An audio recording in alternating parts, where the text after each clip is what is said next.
тесноте, но не в обиде прошла встреча предпринимательского сообщества Алдана с правительственной делегацией, которая приехала на отчет перед населением.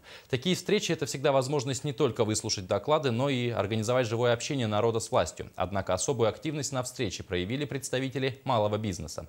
Продолжит тему Руслан Павлов. Активность малого бизнеса была обусловлена вопросами, которые накопились. В списке кадастровая стоимость земель, завышенная по ряду поселений, изменения в законодательстве продажи алкогольной продукции и, конечно же, 44-й федеральный закон, который на периферии буквально бьет по рукам предпринимателей. Что сегодня творится на торгах, когда заходят, организации с других регионов, и наши предприниматели не в силе выиграть, торги. Почему? Потому что заходят предприниматели просто с одной ручкой, которые, сегодня выигрывают от уборщицы, начиная. Естественно, все налоги тоже уходят в те регионы. Вот. Хотелось бы как-то оградить наших предпринимателей, давать им предпочтение.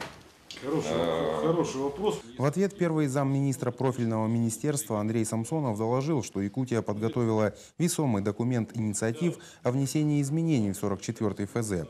По его мнению, если поправки будут приняты, бизнесу региона станет легче дышать. Бизнесмены также посетовали, что чувствуют притеснение, когда услуга, которую можно разыграть по позициям, выставляется одним лотом на торги. Здесь замминистра посоветовал напрямую обращаться в ФАС. ФАС говорит: ребят, я с большим удовольствием займусь этими вопросами, дайте мне только повод. Вот, допустим, они привели, был у них отчет, они привели, что в этом году они Якутскэнерго оштрафовали по обращениям предпринимателей на 46 миллионов рублей. Поэтому просто ждут сигналов с места. И тоже этого не стесняется. И мы, к сожалению, понимая, что как-то надо наводить порядок, говорим, что не стесняйтесь, пишите, обращайтесь.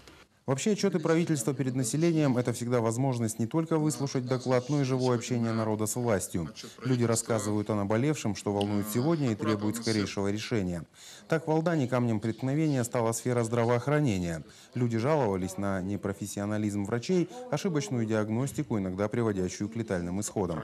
Пострадавших от системы интересовало, кто и когда будет ответствовать.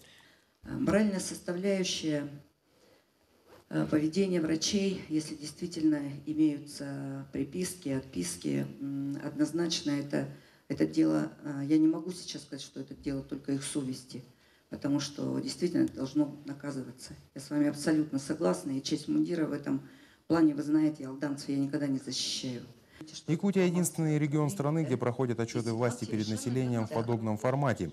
Практикуют его на протяжении 18 лет и, как следствие, ряд насущных вопросов находят решение.